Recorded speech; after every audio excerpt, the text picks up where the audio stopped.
Today, we're talking about credit card debt. Credit card debt accounts for a whopping $1.1 trillion here in the US. That's trillion with a T. So I'm sure many of our listeners, like most Americans, are using credit, but maybe aren't using it to their advantage. That's right, Mindy. A lot of folks are misusing credit. So on today's episode, we're going to talk to Ash All About Money, who has a massive TikTok platform teaching folks how to get out of credit card debt and increase their credit scores. So stick around, because today's episode is meant to serve as a comprehensive foundational crash course on the factors that make up your credit score.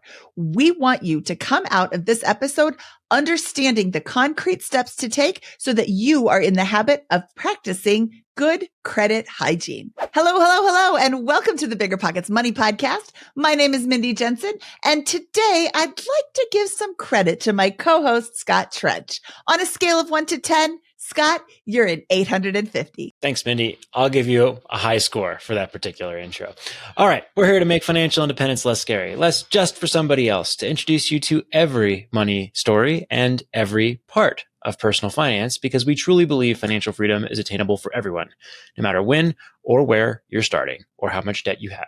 Ashley from Ash All About Money, welcome to the BiggerPockets Money Podcast. I am so excited to talk to you today. Thank you. I'm so excited to be here. So Ashley, you started making videos about debt and credit because you were on a journey to get out of debt. First, thank you so very much, because this journey can feel like such a solitary endeavor. And, I'm in debt. I'm embarrassed by it. I'm not going to talk to anybody else about it. And it turns out that, you're not special. Everybody's in debt. Everybody is trying to get out of debt. So let's talk about your journey to get out of debt. So I actually was getting out of debt twice, 2 other times, and I was doing it really restrictive. And that worked while I was paying off debt. But then once I got the debt paid off, I went crazy celebrating afterwards. So I found myself in debt for a 3rd time. And then I decided that I needed to change the way that I was managing money. And I started to understand that using credit cards that wasn't supposed to be an extension of our income. That really helped. And I feel like I actually have a handle on it this time, because I'm still spending some, but I'm also, trying to pay down the debt. So I'm being careful of what I'm spending, but budgeting and planning what I'm going to put on my credit cards instead of just going crazy. So could we go back in time to the first time? How'd you rack up all the debt and how'd you pay it off the first time? Can you tell us a little bit about that story, the ins and outs? The first time was I was just young and I wasn't making a lot of money. And I had eventually started a business. So that was a lot of the debt. But then even in the business, I wasn't making a lot of money the first couple of years. And then when I started making good money was when COVID hit. And then I had to take 3 months off and pay expenses. And I also have renters who weren't able to pay because they weren't working. So that was the first time. And then I went to buy a house. So I decided I was going to pay everything down. I did good. I bought the house. I celebrated. So let's unpack this a little bit. How much debt did you rack? So you have renters, but you didn't own a house. Were these roommates basically on your lease that weren't paying you? No. So I rented out a business space for my business, and I also rented out the back half of it, and they were renting from me. And then I had my primary residence before I bought the second house, which was the one that was during that year of COVID. But like I said, having 3 months off, I think the amount was only $40,000 that time. So it was much more the 3rd time. And the higher my income got, the higher the debt amount got without me managing the money. So that was trouble. So what was your business at this point in time? I do permanent hair removal. So a lot of people, it's like skincare type stuff, really. But permanent hair removal, electrolysis is what I do. Okay, so we have a business, permanent hair removal. It's going pretty well. It just sounds like you're earning a good income, fluctuating, but good income. You rack up a ton of debt, and that's compounded by the fact that the people you're subleasing your office space to stop paying. And then you go through a cycle of getting serious about paying it off. You pay off $40,000 in debt the first time. What was it like paying that off, and how long did that take to pay it off the first time? I didn't pay it completely off, but I had paid it way down to where, my credit score was happy for the mortgage and things like that. So I was very close to having it paid off. But like I said, I started celebrating. I celebrated the fact that we got the new house and all those things. So tell us about the celebration. What were some of the goodies we got for the new house at this point in time? well, it was really just me saying I can spend money again. Like I said, I had this mode of either being super restrictive or super spender, and there was no in between. I was really good at being restrictive, but only for that short amount of time, because I would do it within a matter of months, pay down the debt. But after it was over, I was like, okay, I can spend again. And like I said, I just didn't understand that the credit cards shouldn't be used as an extension, or any kind of credit shouldn't be used as an extension of the income. And I think that's where a lot of people get messed up with credit cards, is they use, their whole paycheck, and they're also using their credit cards. So that 100% was my problem. Luckily, I've learned the lesson after the third time. But let's I would love to hear the whole story, because this is fascinating, and I think it's so important to the rest of what we're going to talk about today. How much did we end up racking up for time number 2? If time number 1 was 40,000, what was time number 2? The second time, I think, was 60,000, and I honestly have no idea where. I can't even remember now what the debt was, but same thing with that. I was going to buy another property, so I needed to pay it back down. So I did that quickly. And then again, same thing the third time. Was this another primary residence? No, so I had the original house that we were living in. Then we bought another house to live in. That one stayed as a rental, the current house that I had. And then, the third property was the business property that I was first renting. And I told the guy, if you ever want to sell this, let me know, and I'd like to buy it. Awesome. So what was the lifestyle change like, going from racking up 60,000 in debt to paying it off? What was the difference in your day to day? Spending on everything versus spending on absolutely nothing. Like trying to spend $10 at the grocery store for dinner, or it was a huge change, because usually when I wanted something, I just bought it. And I pretty much had been like that my whole life. I don't know where that comes from, but that's how I am. So I have frequently equated getting out of debt with losing weight. When you're on a diet or you want to lose weight, you know that you should eat whole vegetables, whole fruits, natural grains, yada, yada, yada. But those are also really boring. Who dreams of an apple? You dream of apple pie, which is a little bit different than an apple.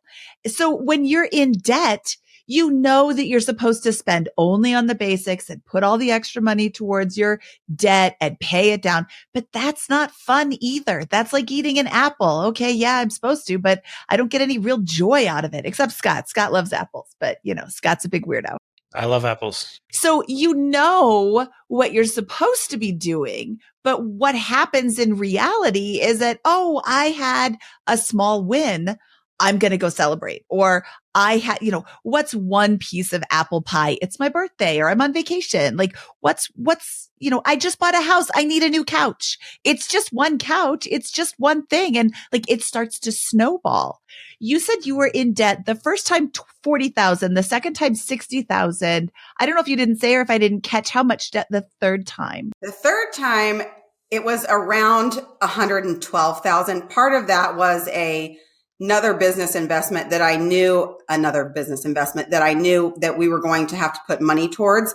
So I included that in that number. So the debt itself actually wasn't quite that high, but it was close. What was the business investment? A dispensary. So a lot of cash has to go into that. How long did it take you to pay off the $40,000 the first time? Maybe 5 or 6 months. And then the 60,000 the second time? Probably about the same. And then how about this last one? And the last one, it's been 9 months. So it started, let's say it at the 112. It's down to about 60. So I'm hoping to have that paid off by the end of the year. Fantastic. That's awesome. It's not really awesome. Well, it's an awesome amount of progress that you made in 9 months. You paid off 60 grand in debt. Right. It is great progress. I'm happy that I learned the lesson. Like you said, it is very similar to weight loss.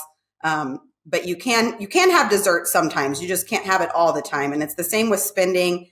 And I'm really happy that I was able to find a balance now between I'm still spending, but I'm also still paying off my debt. So finding the balance was nice, rather than having the two super spender and super restrictive, because that didn't work for me. I said, you're not alone in your debt journey. You're not alone in this as well. It's not like you're the only person who ever got out of debt and then fell back into it. That's a really common cycle. And like the weight loss, it takes lifestyle changes that you have to maintain over a period of time to get where you want to be and stay where you want to be instead of the up down roller coaster. So the lifestyle changes are huge. And I think once I realized that as well, that was a big part of, okay, let's get this debt paid off and then work towards the financial independence part of things. So you used the word financial independence. Was that a motivating factor at any point in this debt cycle, and when did it become a motivating factor? When did it become a goal? So that's always been my motivating factor. And I just couldn't understand, why do I keep ending up in these messes of debt? So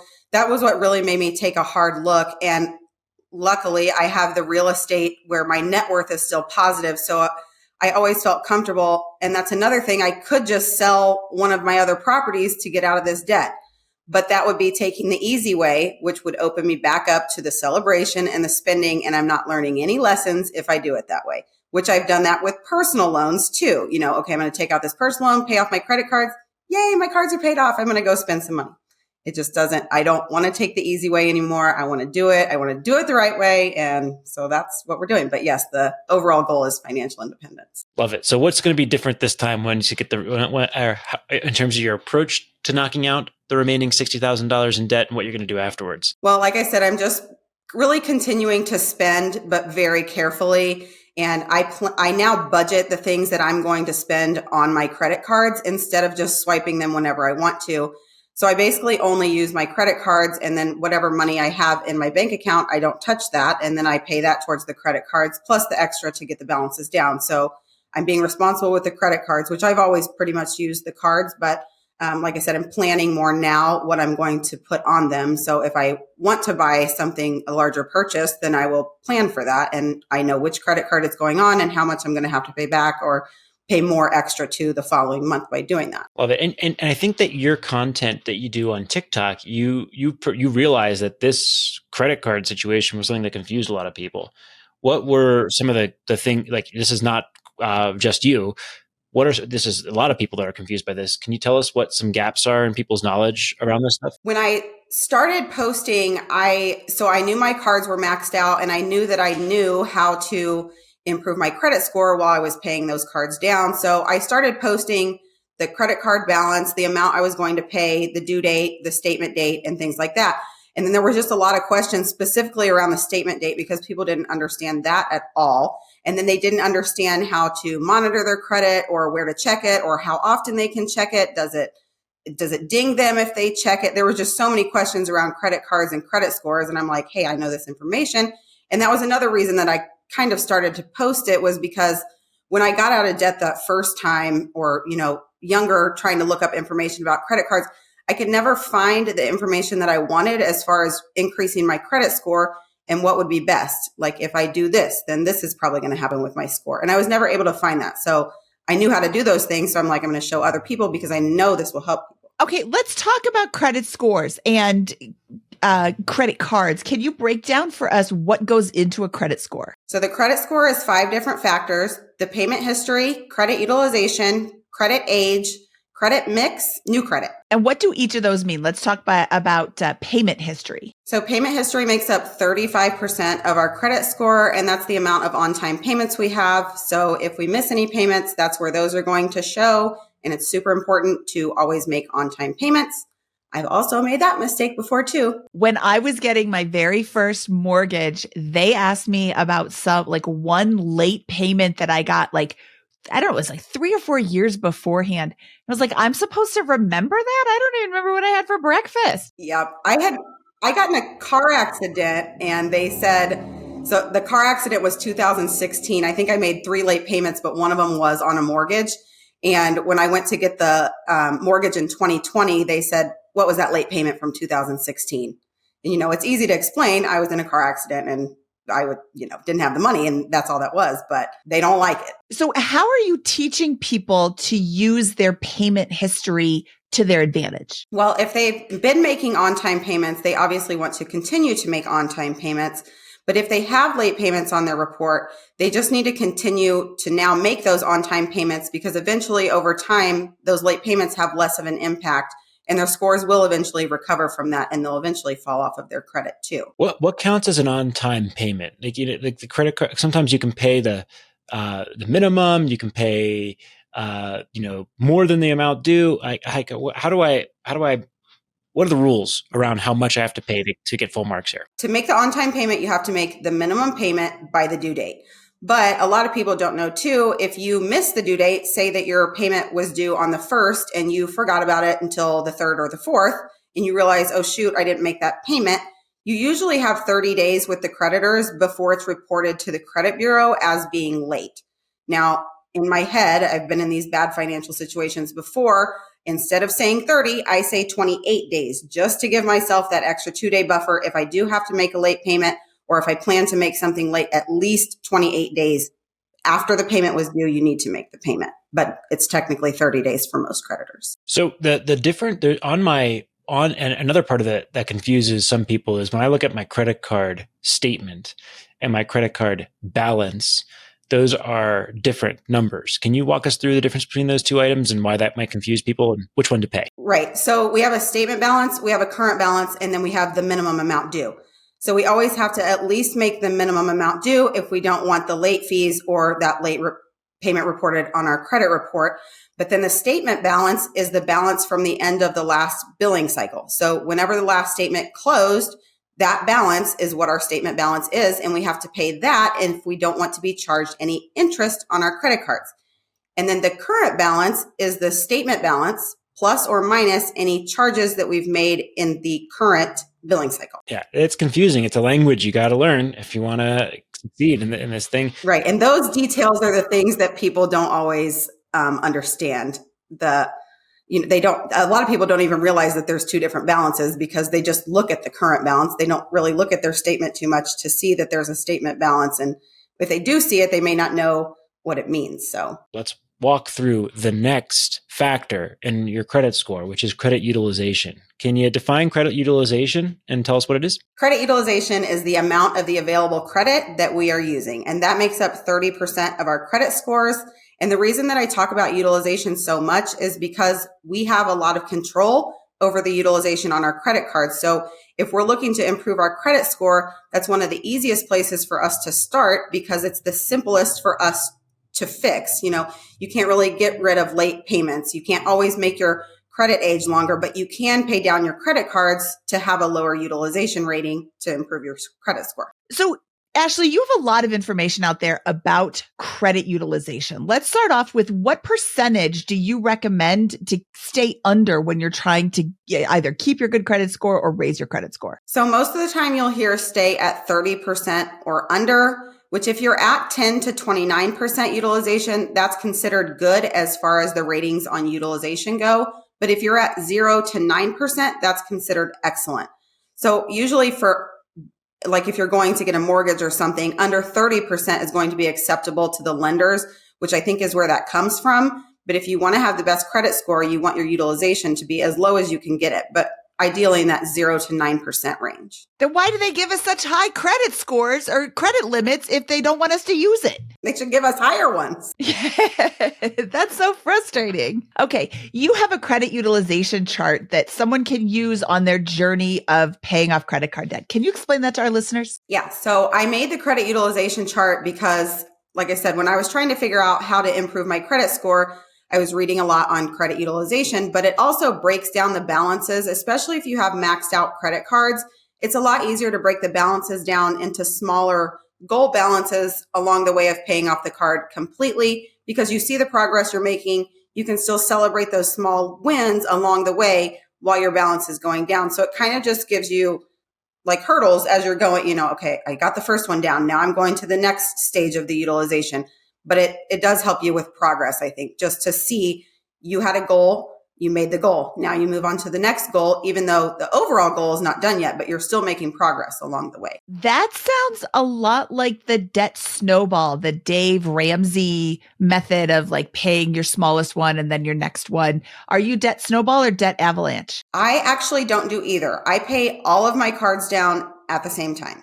I have done the snowball before, and the problem that I found with snowball was it was really easy for me to pay off the lower cards, but I was always stuck with that high balance on the highest card at the end, and that was the hardest for me to get down. So I would rather almost start with the highest one first, but I kind of pay them all down. I probably do a combination of snowball because the cards that have lower limits are obviously easier to pay down the utilization on those. So a lot of times if I have a couple $100 and that will change the utilization, I'll put it towards the lowest card, but still continue to make sure that those higher card balances are coming down at the same time. Yeah. At the end of the day, it comes down to you will eventually have to pay off that large amount. I prefer the avalanche because mathematically it's a better choice, but I understand the snowball because you get those small wins and that can help you, propel you forward. Oh, I've got $30,000 on my credit card and I paid down $100. Yay. It's so easy to get discouraged. It works well for some people. And I always say that people should do whatever method they feel like works best for them. And whichever method they can stick to is the method that is best for them. So I would stick to the snowball for a period of time. I've never tried the avalanche just because I thought snowball was easier, but I ultimately didn't stick to that either because those larger cards never got paid off. But people really have to find what works best for them and do what works best for them in their situation, because what motivates me may not motivate other people. And some people, they like to kind of argue in my comments that it doesn't matter what our credit score is. Well, it does if that's what motivates you, so it just depends on what you're motivated by. And some people aren't motivated by a credit score, and that's totally fine. So they can do it a different way that they prefer. But I know a lot of people that are motivated by the credit score. So let's talk about that for a second here. There's some games we can play here around debt, right? And how we pay off things. So there's the debt avalanche, debt snowball, but there's also, if I want to boost my credit score, at least temporarily, I can pay down something that's close to my credit limit, for example, instead of paying down my car loan, for example. Can you explain, maybe give us a framework on thinking about that, and maybe help us understand also, there's another layer, I think, that you've talked about, how there's a difference between credit due date and the statement date, and knowing that difference and playing games there can help you with your credit utilization, I believe. So our statement dates are the dates that our cards report to the credit bureau. So we always want to keep our credit card balances low on those dates. So the statement date is usually 3 to 5-ish days after the due date. So what I try to do is make the payment on the due date, and then I won't make any more spend any more on the credit cards until after the statement closes.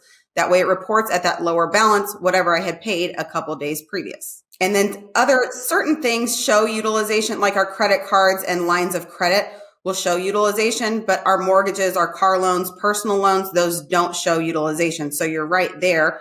If you're wanting to improve your credit score, you really should focus on credit cards or revolving accounts that are showing utilization first. Well, I love it. These are some awesome tips on how to handle these first two items. Okay, so you just said that payment history is 35% of your score and credit utilization is 30%. So fully 65% of your score is absolutely under your control. You control if you make your payments on time. And look, like I said, I have had a late payment in my past. It's so easy to just not pay it on time. But if you've got the funds in your account, and you really should not be spending more, but that's a different story. If you've got the funds in your account and you know you're bad at making payments on time, automate it. Right there, 35% of your score is under your control because you're not leaving it to chance. Your bank can set this up. And back when I had my late payment, this is before online banking, barely before the internet. So it was a lot, I don't want to say harder, because how hard is it to write a check and mail it in? It's not that difficult. Come on, I'm an adult, but there's so many other things going on in your life that it's easy to forget. So your credit utilization, the amount of credit that you have available to you, don't charge up your cards all the way. 2 factors makes up more than half, almost 2/3 of your credit score. The other ones. Right. And those are both the high impact factors to our scores. And then another one is medium. And then we have 2 low impact. But if anything to focus on, it's definitely payment history and credit utilization, 100%. Well, let's move on to the third factor here, which is your credit length. Can you explain what this is and how that impacts your score? The credit length is the age of the time that we've had our credit accounts. So if we have 2 accounts, one that's 10 years old, and one that we opened yesterday. The average of those times would be 5 years. So if you have multiple accounts, it's just going to average out, and you don't want to open too many new accounts at one time because it will hurt that credit age. Awesome. So we should be wary of the travel hacking tips that we gave in a recent interview here. And if we open too many credit cards and don't have enough older accounts, that can impact our credit score. How impactful is this, and any tricks when I'm thinking about the next line of credit? The credit age is 15% of our credit score, and you can make the credit age longer if you become an authorized user on someone else's account. So if you have a parent, a friend, anyone that has good credit and they are responsible with their credit, maybe they have a card that they've had for 15 or 20 years, you can be added as an authorized user on their account, and it will make your credit age look longer. Now, this doesn't always work because some accounts, I believe American Express is like this. If you get added as an authorized user on an American Express card, it won't transfer over the amount of time that that person had that card. It'll start out as a new card to you. I had that happen once. Ooh, that's a good tip. So it sounds like I shouldn't be closing out my credit cards. I should just keep them forever. And I do actually have one that I opened like 35 years ago that I have kept open because I've had it for so long. And every once in a blue moon, I'll charge something on it. Is there any case that it makes sense to close out a card? Suggest people don't, just because of the credit age factor. I mean, if you really dislike a card, you can, but a lot of reasons that people want to close a card is because maybe it has an annual fee or something like that, and they feel like they're not getting the full benefits out of what the fee is. So if they call their credit card company and say, can I downgrade this card to a lower tier card that doesn't have an annual fee? That's kind of a way to get around it. If they did want to close that card just because of the fee, they could just downgrade to a lower tier card that doesn't have a fee. That is a great tip. I've never heard that tip before. I love that. Well, let's move on to the next category here, which is new credit. What is that, and how does that factor into your score, and why is it different than credit length history? So new credit is the amount of new accounts that we've opened within a certain period of time, 6 to 12 months or so. It makes up 10% of our credit score. And you don't want to open too many new accounts at one time because the creditors don't like to see you open a lot of new credit accounts at once because they see that you could possibly be a risk. Like, why were you opening all those accounts a couple months ago?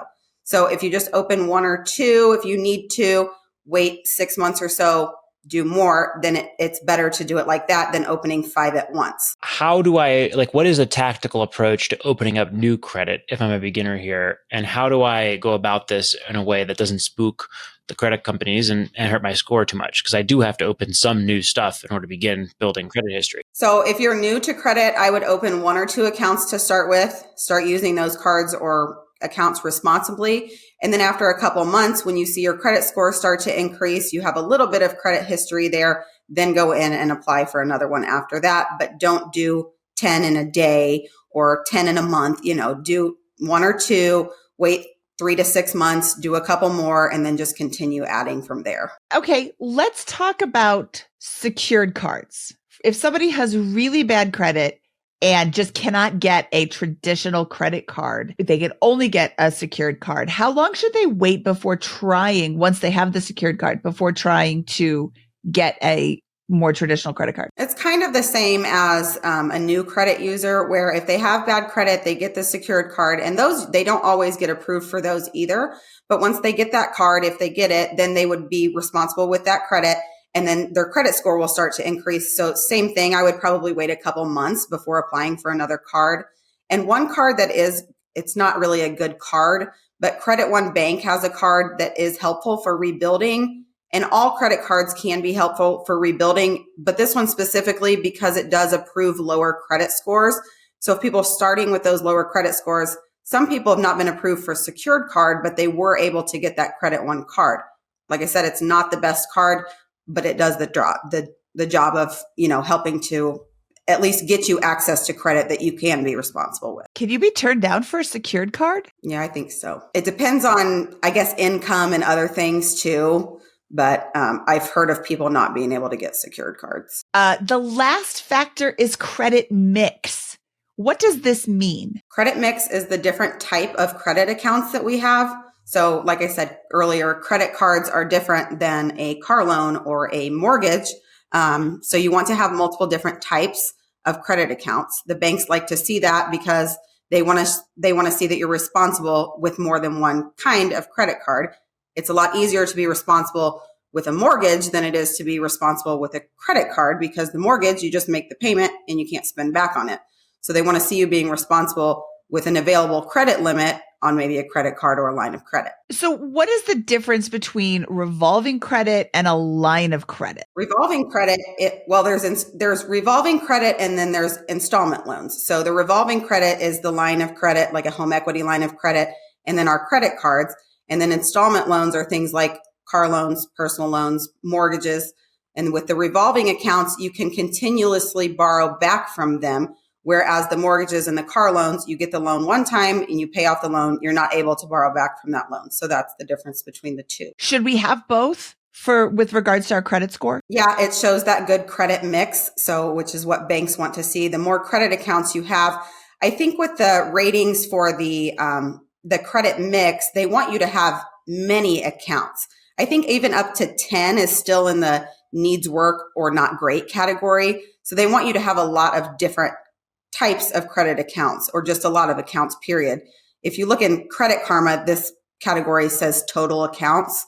So the more accounts you have, the better it looks on your credit score. That was a great breakdown of the areas here that impact credit and a lot of great tips. How does someone keep track of all of their stuff related to their credit score? How do I check my credit score, and how do I keep track of it? So I really like to use Credit Karma. And I know some people will say don't use Credit Karma because Credit Karma shows us a Vantage score, whereas most lenders are pulling the FICO scores. But Credit Karma shows our credit factors amazing. Anything you want to know, if you go into Credit Karma and click on one of those credit factors, you can see exactly what's going on pretty much all the time with your credit. So for me, that's the best place to look as far as monitoring utilization and things like that. I've seen some of the other FICO scoring, places that you can check, and they don't show quite as much information as Credit Karma. But then there's also My FICO that it's like $40 a month to get all three bureaus. I think that's a good place too, but I still prefer personally Credit Karma for me. And it doesn't seem like any of the scores are 100% accurate, because I've had the Vantage score not be accurate, but I've also had FICO scores not be accurate, and including the different FICO scores from like My FICO. So I'm not sure that there's one that's going to be 100% accurate anyway. But as far as factors go, Credit Karma is the place to go for that. All right, one more question here. For a Dave Ramsey follower, for example, Dave Ramsey has said, I believe I'm quoting him accurately, that credit scores are BS. You don't need them, and you should strive to be completely debt free. And after a certain point, if you live debt free, you won't even have a credit score for that. What would you say to somebody with the kind of that mentality and aversion to debt, and thinking it through the credit system here? I hear it all the time. And Dave Ramsey does say credit score is an I love debt score. So, and his followers, they definitely are in the comments, but, if that works for them, that's fine. And like I said, everybody has their own way. If you don't feel like you need a credit score and you can do it without one, I'm sure there's a way to do it. I've never tried it. I don't think I would suggest it, just because it seems a lot easier to just have the credit score and be responsible with credit. And, if you want to get a mortgage, you go to the bank and you get a mortgage, how we typically are used to going to the bank to getting a mortgage. I will say that as a real estate agent, I have never worked with somebody trying to get a mortgage with a 0 credit score. Having a 0 credit score is much better than having a 400 credit score, but it is so much easier to get a mortgage. And I hate this phrase, but when you're playing the game with the same pieces that everybody else is playing. So I respectfully disagree with Dave and his philosophy of having a 0 credit score.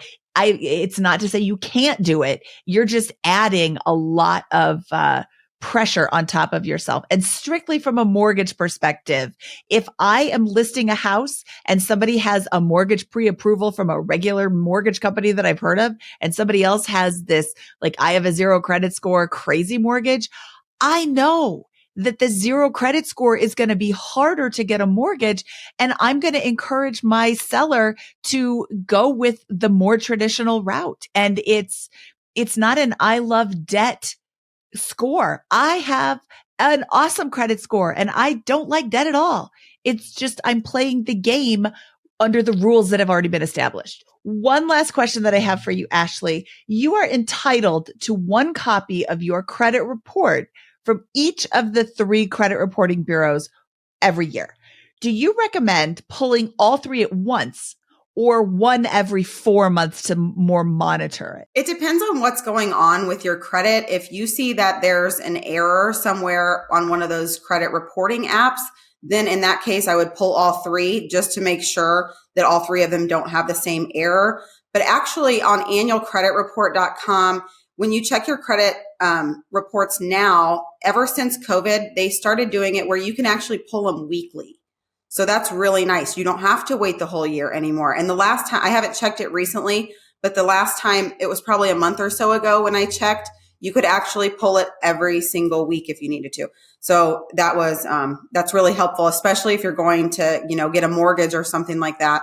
And you want to double check and make sure that everything on your credit report, not just your score, is accurate. I did not know that. That's awesome. That's awesome. Okay. Ashley, this has been so much fun and so eye-opening. Thank you so much for your time today. Where can people find you online? Ash All About Money on TikTok and on Instagram. Awesome. And we will, of course, include links to both of those in our show notes. Ashley, thank you. Thank you. Thank you. This was super fun. Thank you so much for having me.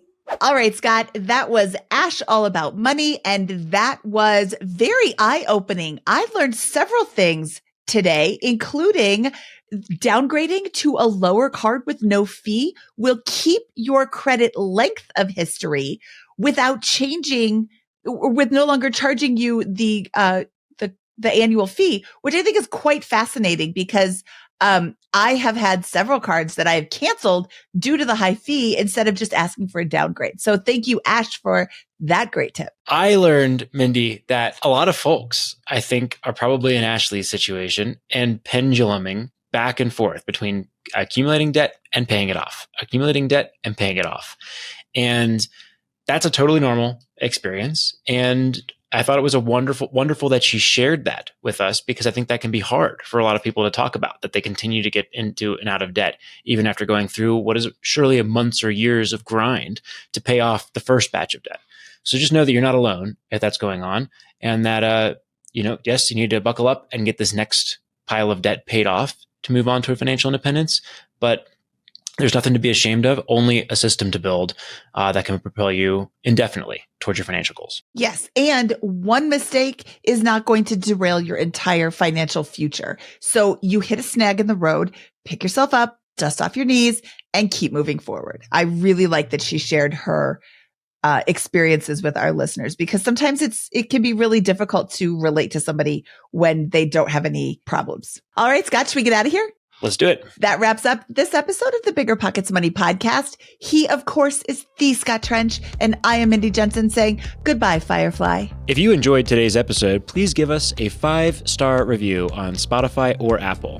And if you're looking for even more money content, feel free to visit our YouTube channel at youtube.com/BiggerPocketsMoney. BiggerPockets Money was created by Mindy Jensen and Scott Trench. Produced by Kaylin Bennett. Editing by Exodus Media. Copywriting by Nate Weintraub. Lastly, a big thank you to the BiggerPockets team for making this show possible.